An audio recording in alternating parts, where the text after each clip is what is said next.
गुर्वे गौरचन्द्राय राधिकाय तदालये कृष्णाय कृष्णभक्ताय तद्भक्ताय नमो नमः। वाञ्छाकल्पतरुभ्यश्च कृपा सिन्धुभ्य एव च पतितानां पावनेभ्यो वैष्णवेभ्यो नमो नमः। नमो महावदान्याय कृष्णप्रेमप्रदायते कृष्णाय कृष्णचैतन्यनाम्ने गौरतिशे नमः। हे कृष्ण करुणा सिन्धो दीनबन्धो जगत्पते गोपेश गोपिकान्त राधाकान्त नमोस्तुते। तप्त कांचन गौरांगी राधे वृंदावनेश्वरी वृषभानुसुते देवी प्रणमामि हरिप्रिये। भक्त्या विहीनापराधलक्ष्यै क्षिप्तश्च कामादितरङ्गमध्ये कृपामयि त्वां शरणं प्रपन्ना वृन्दे नमस्ते चरणारविन्दम्। जय श्री कृष्ण चैतन्य प्रभु नित्यानंद श्री अद्वैत गदाधर श्रीवासादि भक्तवृंद। हरे कृष्णा कृष्ण कृष्ण हरे हरे हरे राम राम राम हरे हरे। मैं सर्वप्रथम अपने गुरुदेव ओम विष्णुपाद अष्टोत्तरशत श्री श्रीमद् भक्ति वेदांत माधव गोसाई महाराज जी के चरण कमलों में दंडवत प्रणाम अर्पण करती हूँ। तदनंतर नित्य लीला प्रविष्ट ओम विष्णुपाद अष्टोत्तरशत श्री श्रीमद् भक्ति वेदांत नारायण गोस्वामी महाराज तथा नित्य लीला प्रविष्ट ओम विष्णुपाद अष्टोत्तरशत श्री श्रीमद् भक्ति वेदांत स्वामी महाराज जी के चरण कमलों में अनंत कोटि दंडवत प्रणाम अर्पण करती हूँ। उनसे अहेतु की कृपा की याचना करती हूँ। हरे कृष्णा। आइए एक छोटा सा कीर्तन करते हैं, उसके बाद थोड़ी सी भगवत चर्चा करने का प्रयास करेंगे। वृंदावन रम्य स्थान दिव्य चिंतामणि धाम रतन मंदिर मनोहर। वृंदावन रम्य स्थान दिव्य चिंतामणि धाम रतन मंदिर मनोहर। आनंद कालिंदी नीरे राजहंस किलिकारे ताहे शोभे कनक कमाला। आनंद कालिंदी नीरे राजहंस केलिकारे ताहे शोभे कनक कमाला। वृंदावन रम्य स्थान दिव्य चिंतामणि धाम रतन मंदिर मनोहर। वृंदावन रम्य स्थान दिव्य चिंतामणि धाम रतन मंदिर मनोहर। तारा मध्य हेमपीठ अष्टदले सुवेष्टित अष्टदले प्रधान नायिका। तारा मध्य हेमपीठ अष्टदले उवेशित अष्टदले प्रधान नायिका।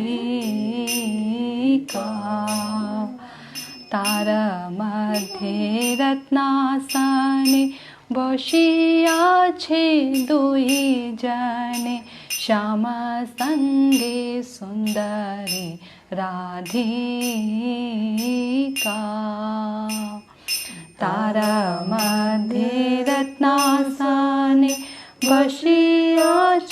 दुई जने श्याम संगे सुंदरी राधिका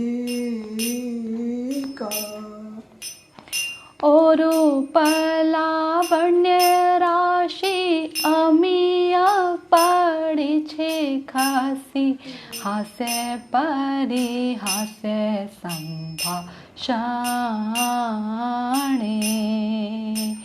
और लावण्य राशि अमिया पड़ी छे खासी हास्य परी हास्य संभाषणे नरोत्तम दास काय नित्य लीला सुखमय सदाय स्फुरक मोर माने नरोत्तम दास काय नित्य लीला सुखमय सदाय स्फुरक मोर माने वृंदावन रम्य स्थान दिव्य चिंतामणि धाम रतन मंदिर मनोहार वृंदावन रम्य स्थान दिव्य चिंतामणि धाम रतन मंदिर मनोहार हरे कृष्णा कृष्ण कृष्ण हरे हरे हरे राम राम राम हरे हरे हरे कृष्ण कृष्ण कृष्ण हरे हरे हरे राम राम राम हरे हरे हरे कृष्ण कृष्ण कृष्ण हरे हरे हरे राम राम राम हरे हरे हरे कृष्ण कृष्ण हरे हरे हरे राम राम राम हरे हरे हरे कृष्ण कृष्ण कृष्ण हरे हरे हरे राम राम राम हरे हरे हरे कृष्ण कृष्ण कृष्ण हरे हरे हरे राम राम राम हरे हरे हरे कृष्णा। तो कैसे हैं आप सभी लोग?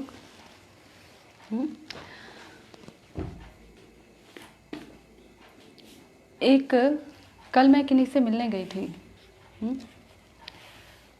और बातों ही बातों में उन्होंने किन्हीं एक ऐसे व्यक्ति का चित्र दिखाया और ये कहा कि ये कहते हैं कि मैं भगवान का अवतार हूँ।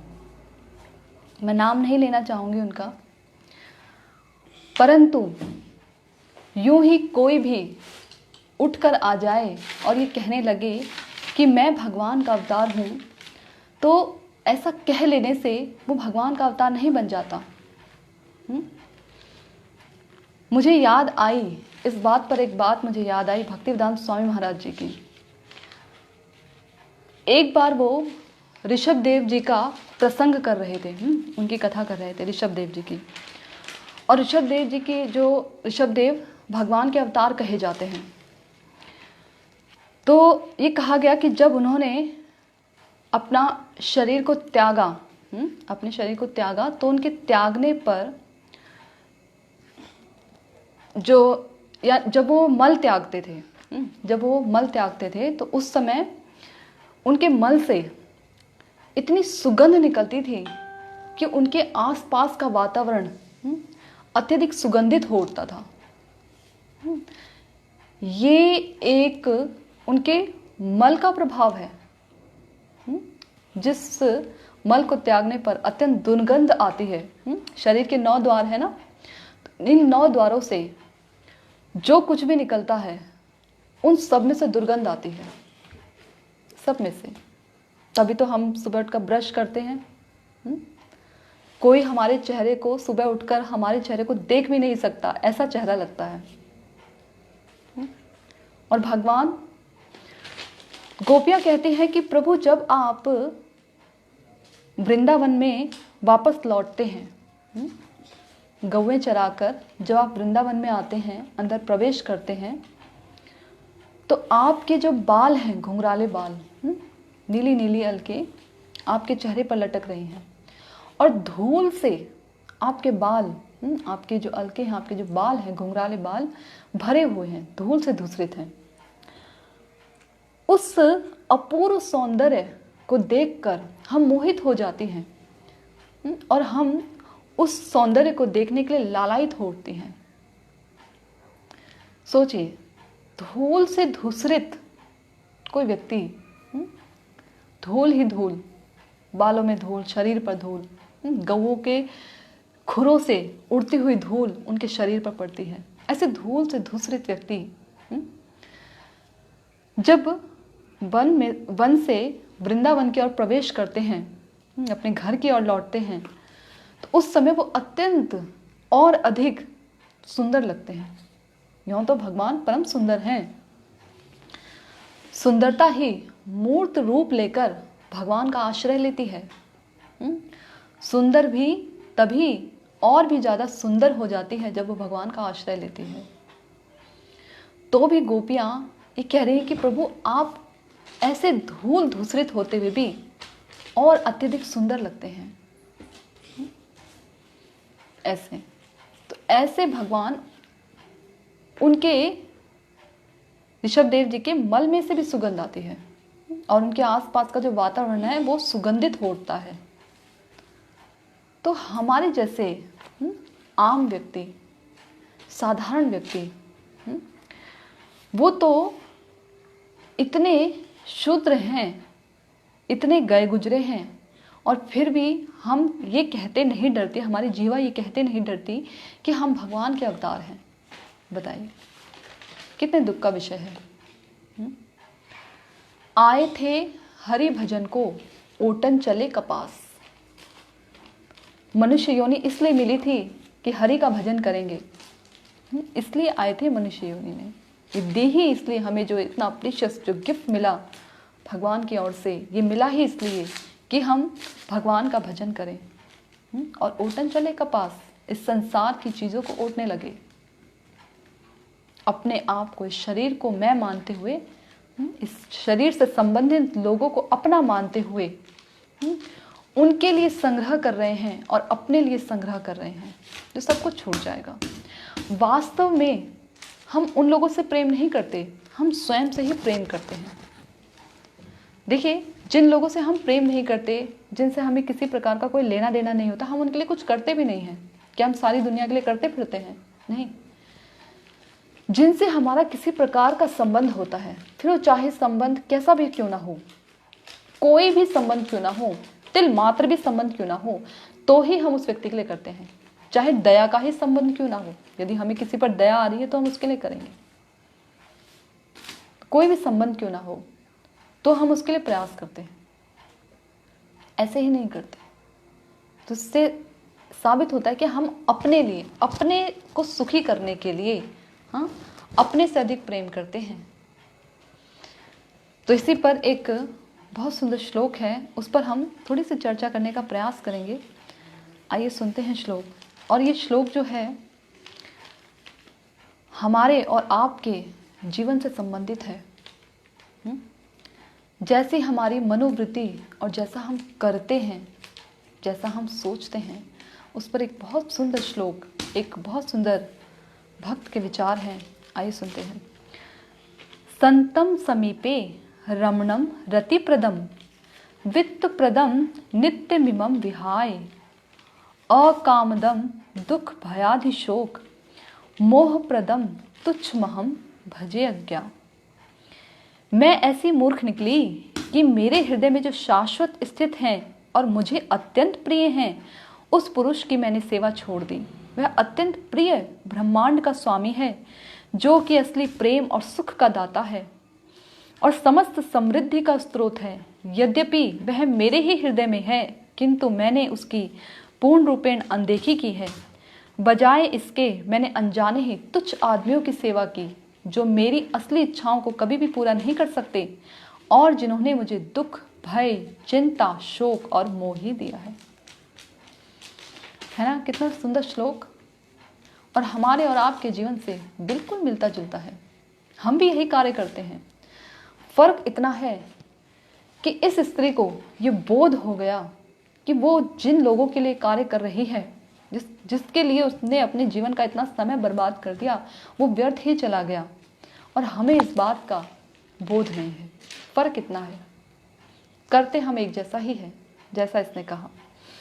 तो क्या कह रही है कि मैं ऐसी मूर्ख निकली कि मेरे हृदय में जो शाश्वत स्थित है और मुझे अत्यंत प्रिय है,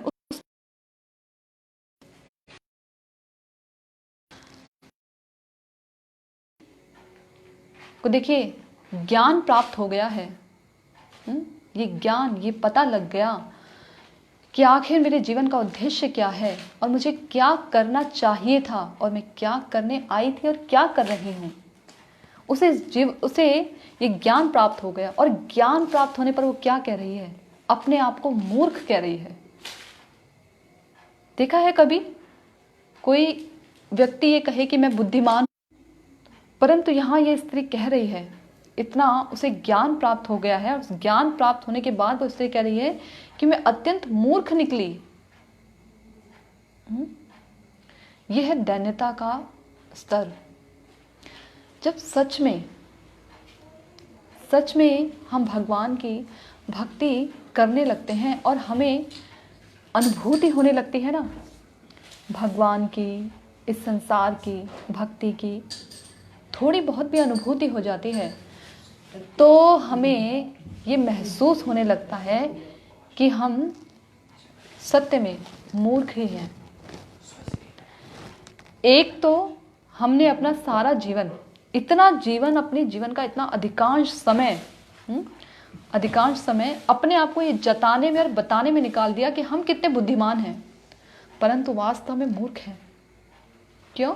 क्योंकि जिसके लिए ये शरीर धारण किया था, वो कार्य तो हमने किया ही नहीं, उस विषय में तो हम फेल हो गए, तो बुद्धिमान कैसे?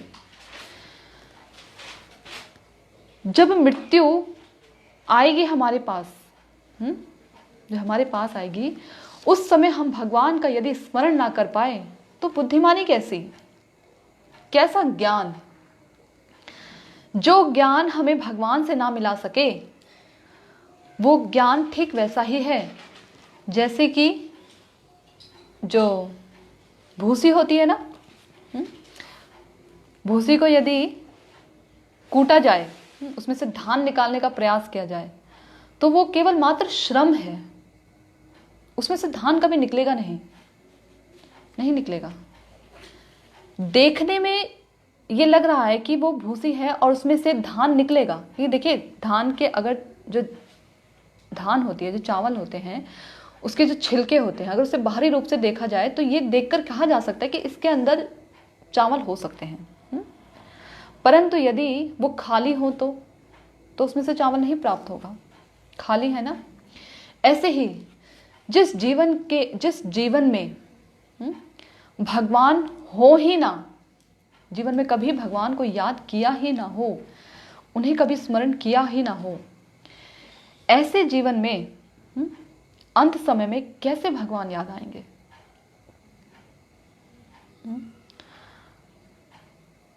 एक भजन है ना, ये इतना तो करना स्वामी जब प्राण तन से निकले, गोविंद नाम लेकर तब प्राण तन से निकले। इतना तो करना स्वामी, तो इतना कहाँ से करेंगे भगवान? जब हमने ही सारी जिंदगी अपनी इंद्रियों को, अपने मन को वश में नहीं करने का प्रयास किया, अपने इस जीवा से भगवान का नाम लेने का प्रयास ही नहीं किया, तो इतना कहां से करेंगे भगवान? भगवान तो चाहते हैं कि हम उनके पास आए, सुखी रहें, उनके साथ उनके धाम में रहें, प्रेम का आदान प्रदान करें, परंतु हम ही नहीं चाहते ऐसा करना। क्यों? क्योंकि हमें उनकी कोई ज़रूरत महसूस नहीं होती, और जिस चीज़ की हमें ज़रूरत महसूस नहीं होती उस कार्य को हम कभी करते ही नहीं, कभी नहीं करते, बल्कि उसके लिए हम बहुत सारे बहाने देते हैं कि समय नहीं है। समय बहुत होता है, जो निकालना चाहे समय बहुत है। 24 घंटे ऐसे व्यक्ति के लिए भी हैं जो कि 24 घंटे भजन करता है अपने सारे कार्य करने के बाद भी, और 24 घंटे उस व्यक्ति के लिए भी हैं जो भजन नहीं करता। तो 24 घंटे दोनों के लिए हैं। फर्क जरूरत की है। जरूरत महसूस नहीं होती ना हमें भगवान की कभी, परंतु इस स्त्री को मालूम पड़ चुका है कि उसकी जिंदगी में भगवान क्या अहमियत रखते हैं। इसलिए वो कह रही है कि मैं ऐसी मूर्ख निकली कि मेरे हृदय में जो शाश्वत रूप से स्थित हैं और मुझे अत्यंत प्रिय है उस पुरुष की मैंने सेवा छोड़ दी। जानते हैं ये स्त्री कौन है? जी, ये श्लोक बोल रही है कौन है? ये एक वैश्या है। एक ऐसी वैश्या जो कि द्वार पर खड़ी होकर सज धज कर आने जाने वाले पुरुषों को देखती है और ये कहती है कि इस पुरुष से मुझे धन प्राप्त होगा, वित्त प्राप्त होगा, और मैं इसके बदले में इसकी सेवा करूंगी, इससे मुझे धन प्राप्त होगा। ऐसी वैश्या जब उसको इस बात का बोध हुआ, उसके ज्ञान, उसको भगवान की कृपा प्राप्त हुई, जाने कौन से जन्म की सुकृति के फल स्वरूप उसको ये एहसास हुआ, उसके हृदय में ये अनुभूति शुरू हुई कि उसने अपना जीवन जो है ऐसे पुरुषों की सेवा में गवा दिया, और ऐसे व्यक्ति की सेवा नहीं की जो उसके हृदय में शाश्वत रूप से स्थित है। ठीक है, ऐसा ज्ञान, शास्त्र नहीं पढ़ रही थी वो, कोई पंडित नहीं थी, वो वैश्या थी, परंतु देखिए फिर भी ऐसा ज्ञान, पूर्व जन्म की सुकृति कह लीजिए या भगवान की कृपा कह लीजिए, ऐसा ज्ञान उसके हृदय में स्थित हुआ कि जो शाश्वत रूप में मेरे हृदय में स्थित है। भगवान हमारे हृदय में शाश्वत रूप में रहते हैं ना, आत्मा और परमात्मा साथ में रहते हैं। बताया था ना पिछली बार में कि आत्मा और परमात्मा साथ में रहते हैं। जो आत्मा है वो अपने कर्मों का भोग भोगती है, कर्म करती है, उसके फलों को चखती है, ये कार्य आत्मा करती है, और परमात्मा आत्मा के द्वारा किए गए कर्मों को और उसके फल को भोगने की प्रक्रिया को मात्र केवल देखते हैं साक्षी रूप में। उसके सुख और दुख से लिप्त नहीं होते, वो कब सुखी है कब दुखी है, परमात्मा लिप्त नहीं होते। ये तो जब वो व्यक्ति, वो जीवात्मा भगवान को सरेंडर्ड हो जाता है। एक तो परमात्मा हमारे हृदय में नित्य रूप से विराजमान रहते हैं, परंतु कहते हैं ना, चेतो दर्पण मार्जनम, चित्त रूपी दर्पण का मार्जन करो। क्यों? ताकि इस हृदय के अंदर भगवान विराजमान हो सके। ये कैसी बात है कि परमात्मा तो पहले से है, तो फिर और दूसरा कौन विराजमान होने जाएगा इसमें? यही तो बात है कि परमात्मा जो विराजमान है वो साक्षी रूप में विद्यमान है अभी हमारे हृदय में, अनुभूति नहीं है ना। और जब हम भगवान को सरेंडर्ड हो जाते हैं, उनकी भक्ति करना शुरू करते हैं, तो भगवान हमारे हृदय में आ जाते हैं साकार रूप में। अभी भी साकार रूप में है, ऐसा नहीं है, अभी भी उनके 4 भुजाएं हैं, परंतु तब भगवान उस रूप में आते हैं जिस रूप की हम उपासना करते हैं, जिस रूप की हम सेवा करते हैं, उस रूप में आके बस जाते हैं हमारे हृदय में। संतः सदैव हृदयेषु विलोकयन्ति, ऐसे संत जो हैं अपने हृदय के अंदर विलोकयन्ति, उन्हें देखते हैं, देखते हैं। ऐसे संत जो भगवान के भक्त हैं, भक्ति करने पर नजर आता है। तो कह रही कि शाश्वत रूप में भगवान स्थित है, मुझे अत्यंत प्रिय हैं, उस पुरुष की मैंने सेवा छोड़ दी, अत्यंत प्रिय हैं। देखिए, ऐसा नहीं है कि हम भगवान से प्रेम नहीं करते, उन्हीं के अंश है ना, उनसे बहुत प्रेम करते हैं, परंतु ज्ञान ना होने की वजह से, माया द्वारा मोहित हो जाने की वजह से, इतनी इच्छाएं हैं हमारे हृदय के अंदर, इन इच्छाओं के वशीभूत हो जाने के कारण हम क्या करते हैं कि हम अपने प्रेम को इन इच्छाओं में, इस जड़ चीज़ों में ढूंढते हैं अपने प्रेम को। हमें इन चीज़ों में आनंद नहीं मिलता, हमारी प्रवृत्ति ही है आनंद लेने की, प्रेम लेने की, इसलिए हम खोजते हैं हर संबंध में प्रेम को।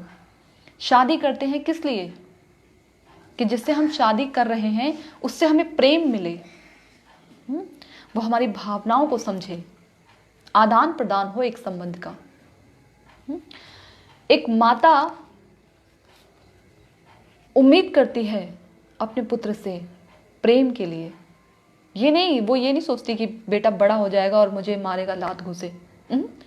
प्रेम की उम्मीद करती है।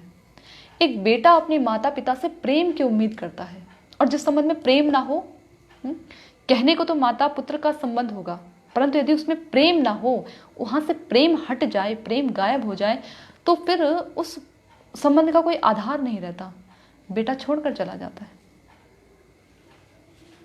प्रेम पूर्ण सेवा, और इसी सेवा के वशीभूत हर संबंध होता है, हर संबंध जागतिक रूप में। देखिए भगवान की बात तो अभी थोड़ा साइड रखते हैं, जागतिक रूप में देखिए, एक पुत्र अपने माता पिता के साथ 25-26 साल तक रहा, और अत्यंत अपने माता पिता को प्रेम करता है, उनकी सेवा करता है, माता पिता भी उसकी सेवा करते हैं।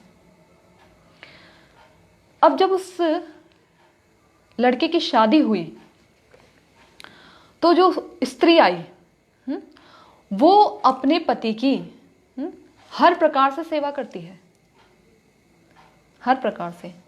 और सेवा करने पर क्या होता है कि जो पुत्र था, अब वो अपनी स्त्री के अत्यधिक समीप होता है बजाय अपने माता पिता के।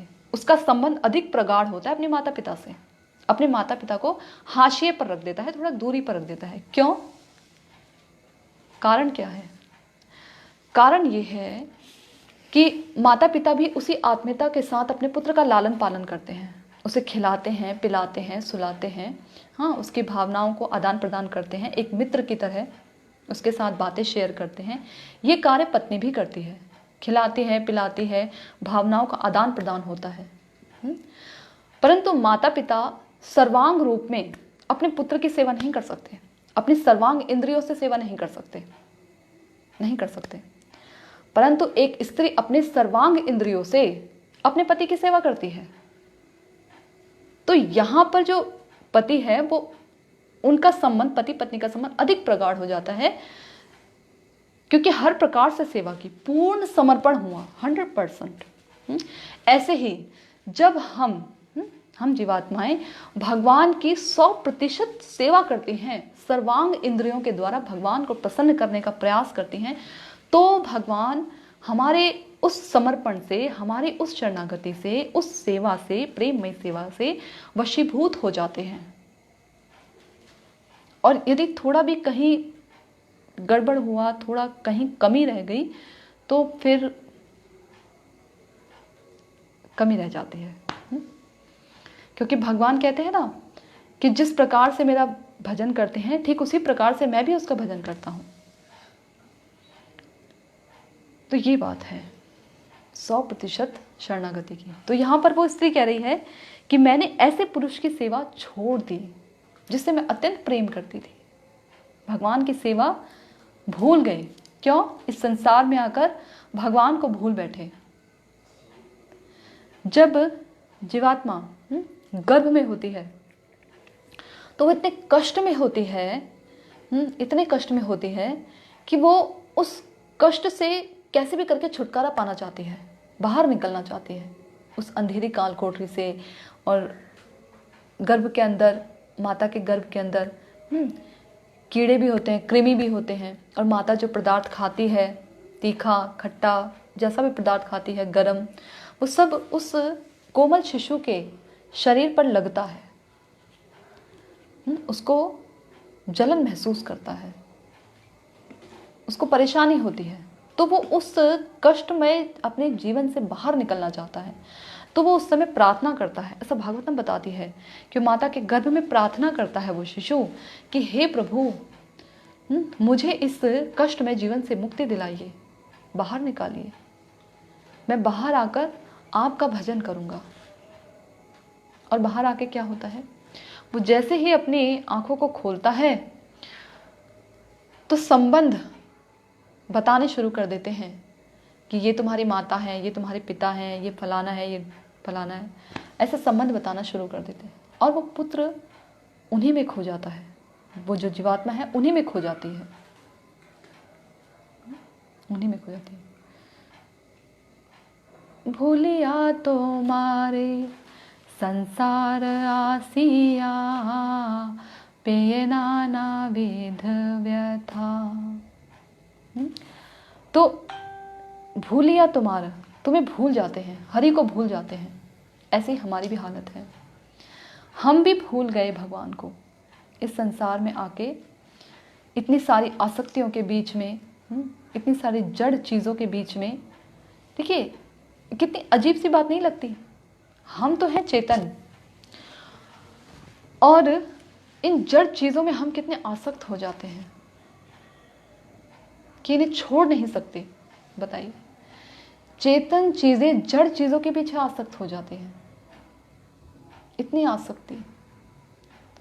और हमारी आसक्ति की गर्त देखिए कितनी गहरी है कि बड़ी बड़ी चीजों से आसक्त होना तो दूर की बात है, हम तो छोटी छोटी चीजों से, बच्चा अपने पास जो रखी छोटी सी पेंसिल है, छोटी सी पेंसिल, इरेजर, छोटी सी इरेजर जो बस अब टुकड़े ही होने वाले हैं, उनसे भी आसक्त हो जाता है, उनसे भी आसक्त।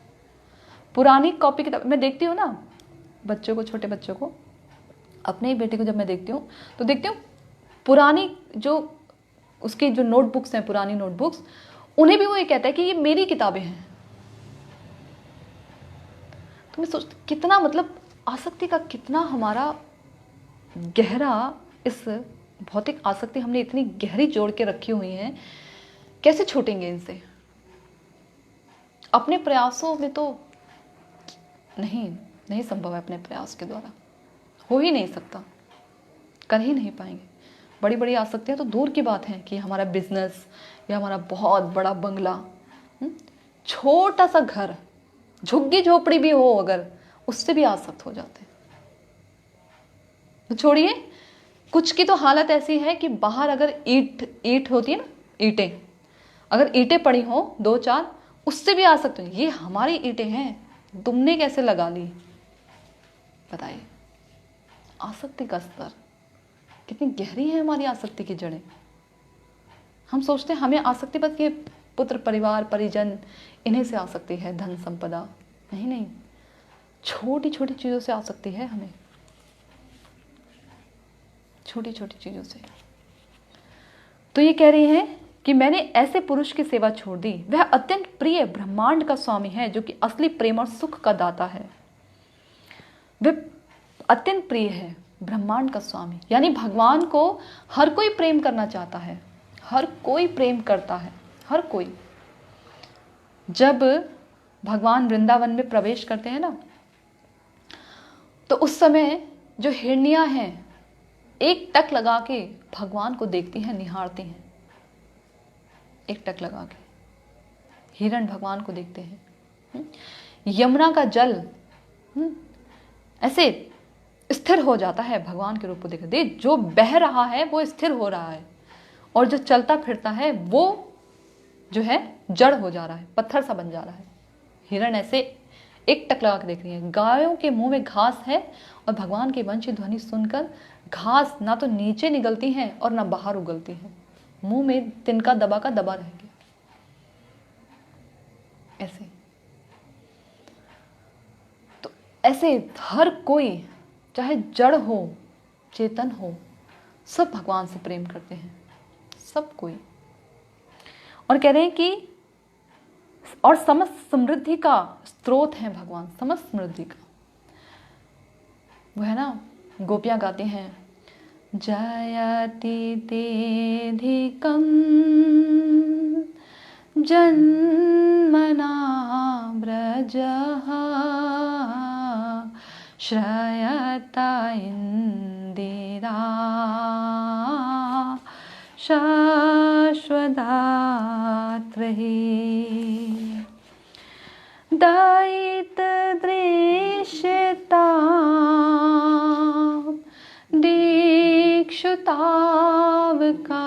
दीक्षुतावकाश त्वयि धृता सवास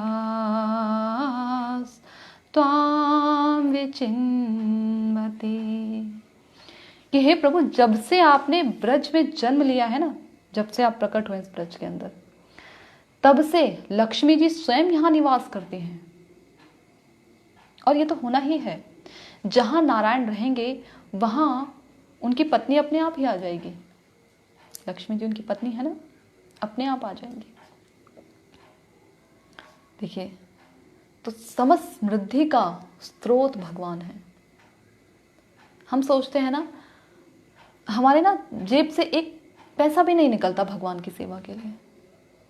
जहां भगवान की सेवा की बात आएगी ना, वहां हम ना नुकुर जरूर करते हैं, कंजूसी करते हैं भगवान को। हम सोचते हैं, देखिए, कहने को तो मुंह से तो हम ये बोलते हैं कि ये साक्षात तुम ही ब्रजेंद्र नंदन, तुम विग्रह नहीं हो, तुम ब्रजेंद्र नंदन हो, ऐसा कहते हैं मुंह से।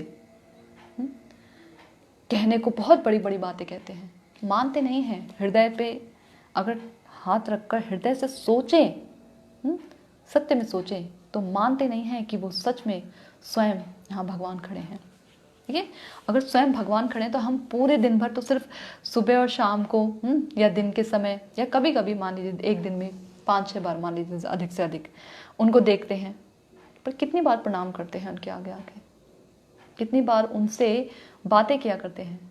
कभी नहीं सोचते ना कि भगवान यहाँ खड़े हैं विग्रह रूप में, तो अकेले बोर हो जाते होंगे, चलिए इनसे थोड़ा बातें करें, ऐसा नहीं सोचते। क्यों? क्योंकि सिर्फ जीवा से कहते हैं, अभी अनुभूति नहीं हुई ना। कभी कभी तो ऐसा होता है, कुछ ऐसे भी मैंने देखे हैं लोग जो कि अपने विग्रहों को, जब कहीं जाना हो ना बाहर, तो बाहर चले जाते हैं, विग्रहों को घर में बंद करके चले जाते हैं। और ऐसे मतलब इतने, मतलब सेवा तो क्या कहें, इतने विग्रहों को अगर उनका देखा जाए, उनका रूप इतने काले पड़ चुके हैं, उनकी ठीक ढंग से सेवा भी नहीं करते, इतने काले पड़ चुके हैं विग्रह। मैं गई, देखा कई घरों में, और एक एक महीने तक तो उनके कपड़े ही नहीं बदलते, उनके वस्त्र बदलते ही नहीं विग्रहों के। मतलब तुम्हें विग्रह नहीं, साक्षात ब्रजेंद्र नंदन, ऐसा हम कहते हैं मुंह से, पर सेवा के लिए देखिए तो ऐसा मानते नहीं, सिर्फ होठ हिला देते हैं, जीवा से कह देते हैं। ऐसा नहीं होना चाहिए। वो सच में स्वयं भगवान है, सच में खड़े हैं, हमारी बातों को सुनते हैं। देखिए, कभी भगवान से बातें करके देखिएगा, कितना सुकून मिलता है। उनके सामने दिल खोल कर देखिएगा, कितना आनंद मिलता है उनसे बातें करने में, कितना अच्छा लगता है, हल्का होता है मन, बहुत हल्का होता है मन। तो खैर, ये कहते हैं कि समस्त समृद्धि का स्रोत है, यद्यपि वे मेरे ही हृदय में हैं, किंतु मैंने उसकी पूर्ण रूपेण अनदेखी की है। ये कह रही हैं कि वो मेरे ही हृदय में स्थित हैं, लेकिन मैंने क्या किया, उनकी सेवा नहीं की, उन्हें देखा नहीं और पूर्ण रूपेण अनदेखी कर दी। हमारे हृदय के अंदर ही विराजमान है भगवान, हृदय के अंदर विराजमान है, और हमने उनकी अनदेखी कर दी। सबसे करीब जो संबंध हमारे हैं, सबसे करीब, ये तो बाहर के लोग हमसे दूर है ना, फिर भी थोड़ी दूरी पर है, थोड़ा हाशिया है हमारे उनके बीच में, परंतु भगवान तो हमारे ही हृदय के अंदर है। और ऐसे निकटतम संबंध से भी हमने दूरी कर दी, उनकी अनदेखी कर दी।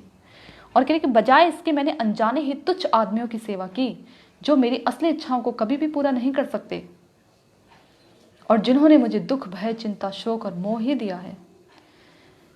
कि भगवान की तो मैंने अनदेखी कर दी, लेकिन ऐसे लोगों की सेवा की, ऐसे अन्य लोगों की सेवा की जो कि मेरी असली इच्छाओं को कभी पूरा नहीं कर सकते। हमारी असली इच्छाएं क्या हैं?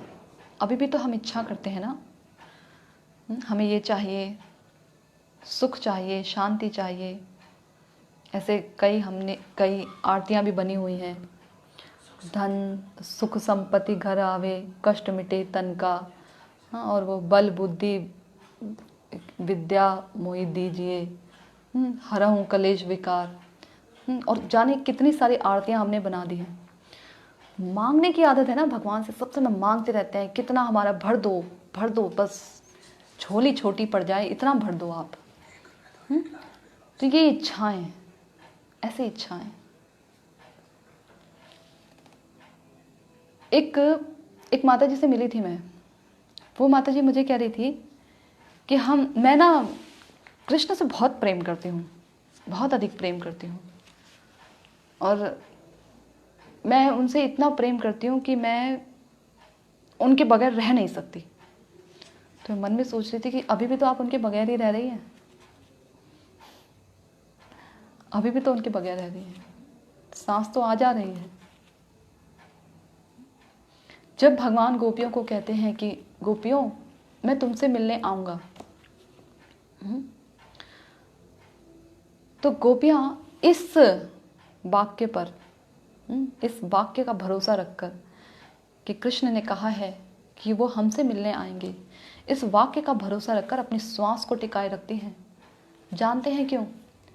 क्योंकि गोपियां कहती हैं कि अगर, उद्धव से कह रही हैं बात, कि अगर कृष्ण ब्रज में आए, क्योंकि उन्होंने कहा है ना कि वो आएंगे, और अगर मान लो अगर वो ब्रज में आए, वृंदावन में आए, और तब वो देखे कि गोपियां तो मेरे विरह में जा चुकी हैं, शरीर छोड़कर मर गई हैं, तो उन्हें कितना कष्ट होगा।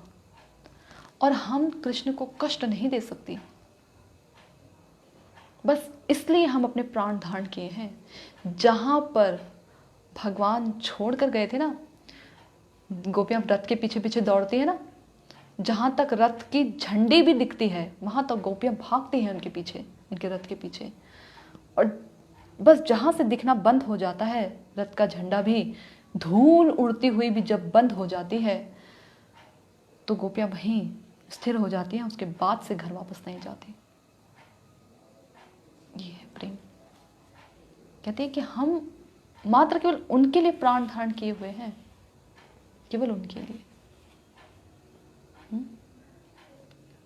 शून्यायतम जगत सर्वम गोविंद विरहेण में, कि गोविंद के विरह में ये जो जगत है ये शून्य प्रतीत होने लगा है।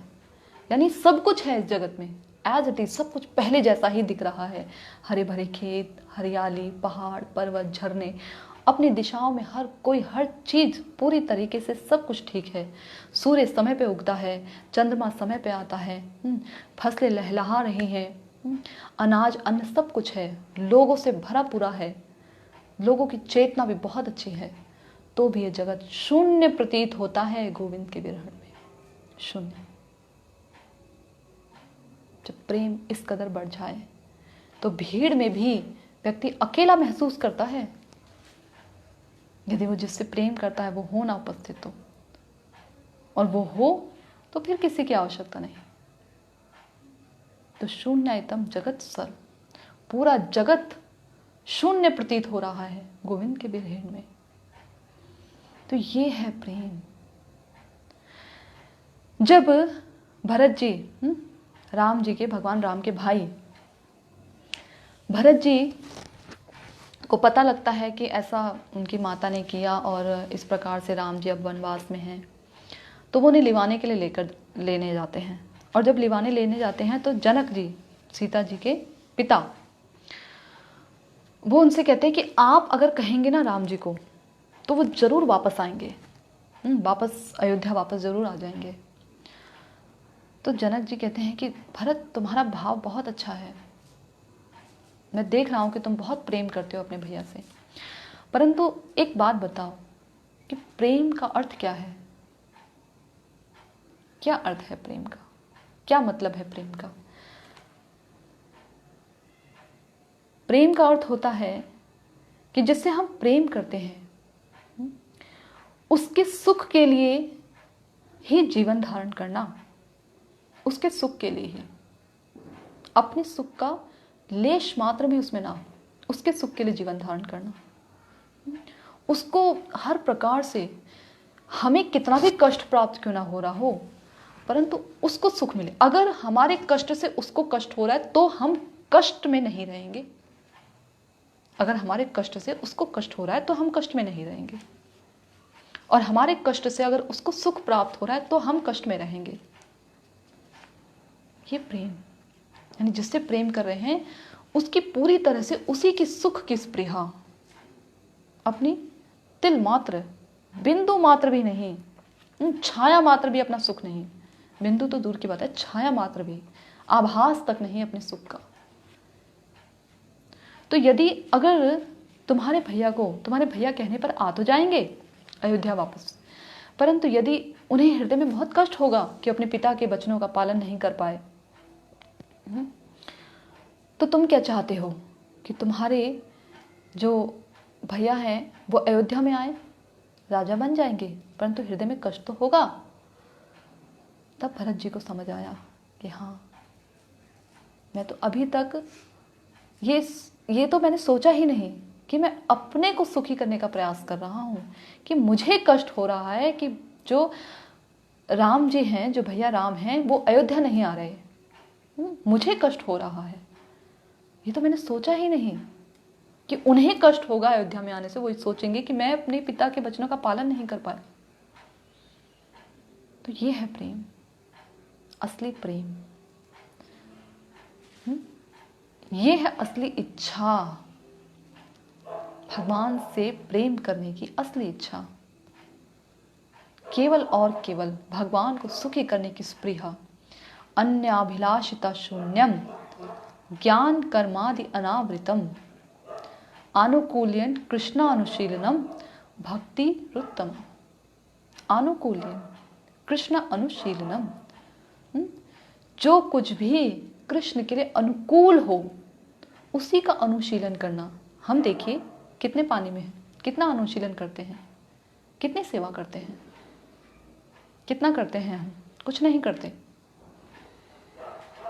आज ही मैं सोच रही थी कि भगवान देखिए,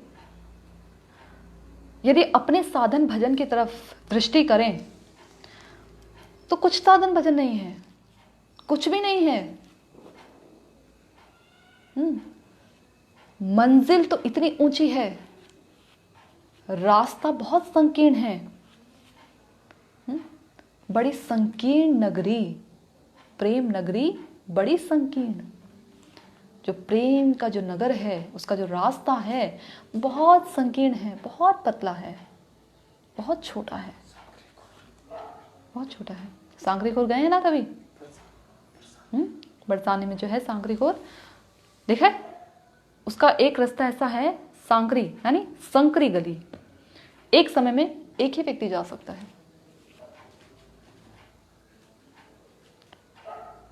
तो ऐसा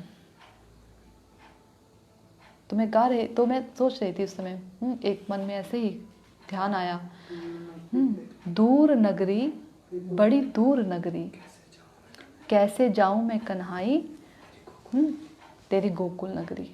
तो बड़ी दूर नगरी। तो पहले जब मैं ये भजन सुनती थी ना, तो मैं सोचती थी दूर कहाँ है भगवान की नगरी, कहाँ दूर है? दिल्ली से वृंदावन 3 घंटे का सफ़र, हार्डली कैसे भी जाएं 4 घंटे लग गए मान लो, रो पीट के गए मान लो 6 घंटे लग गए, डबल हो गया समय। तो भी कहाँ दूर है, कहाँ दूर है? किराया भी ज़्यादा नहीं, आराम से चले जाएंगे, अपना कन्वेंस है, चले जाएंगे कैसे भी। तो दूर नहीं तो क्यों गाते हैं बड़ी दूर नगरी, बड़ी दूर नगरी? अब समझ आता है, सच में बहुत दूर है भगवान तुम्हारी नगरी। कैसे? हमारे इतने अनर्थ, इतने अपराध, इतने पाप, इतने दुर्गुणों से हम युक्त, मिथ्या अभिमान से हमारा भरा हुआ रोम रोम, सब कुछ इतने अवगुणों से युक्त हैं हम।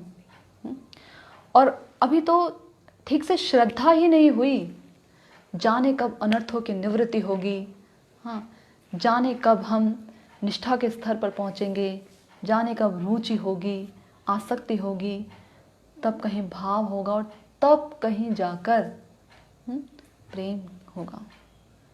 तो बहुत दूर नगरी, अब समझ आता है कि आखिर कैसे दूर नगरी है, कैसे आऊं मैं कन्हाई तेरी गोकुल नगरी। कैसे आए हम? जब अपने साधन को देखते हैं तो लगता है नहीं आ पाएंगे, कभी नहीं आ पाएंगे, इस जन्म में तो भूल ही जाओ, किसी जन्म में नहीं आ पाएंगे। हमारा साधन ऐसा कुछ नहीं, साधन भजन। फिर थोड़ा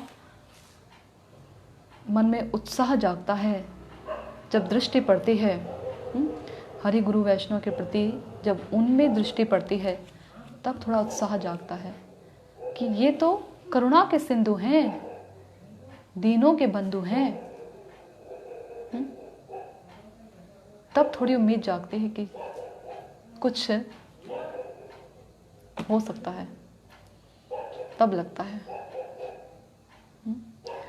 इसमें भी एक दिक्कत है, क्या?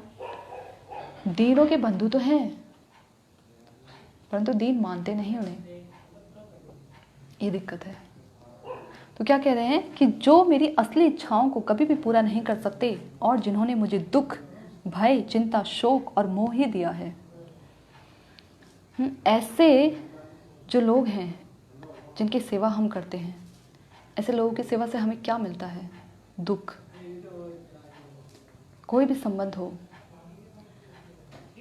यदि वो भगवान से संबंधित नहीं है ना, तो उसमें हमें दुख ही मिलेगा। प्रयास करके देख लीजिए, उस संबंध से हमें कभी सुख मिल नहीं सकता, दुख मिलेगा। लगता है कि सोचते हैं कि थोड़ा सुख मिलेगा, शुरुआत सुख के लिए ही होती है, परंतु असल में मिलता दुख ही है। संबंध किसी से जोड़ते हैं तो यही सोचकर जोड़ते हैं, ऐसा सोचकर नहीं जोड़ते कि दुख मिलेगा इस संबंध से। जब संबंध जोड़ते हैं किसी से तो यही सोचकर जोड़ते हैं कि सुख मिलेगा, परंतु वास्तव में दुख मिलता है, सुख नहीं मिलता।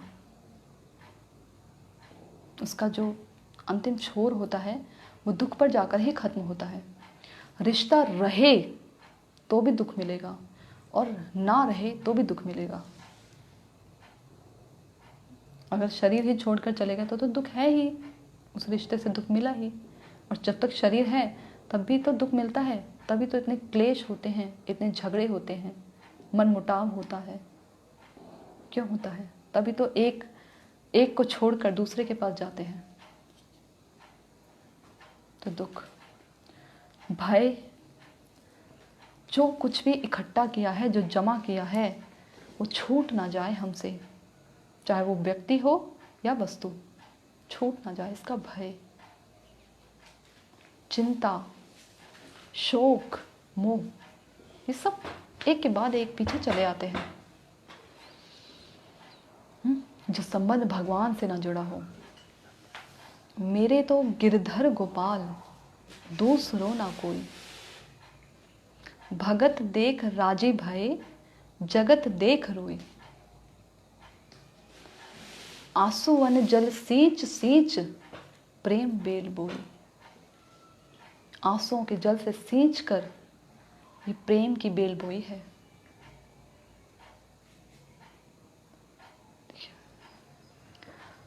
तो ये था आज का श्लोक। और मुझे लगता है कि हमारी भी हालत ऐसी ही है। हम भी तो इन संबंधों की, अपने आसपास के लोगों की दिन रात सेवा में लगे रहते हैं। भगवान की सेवा के लिए हमारे पास समय नहीं होता। कितने दुख का विषय है ना।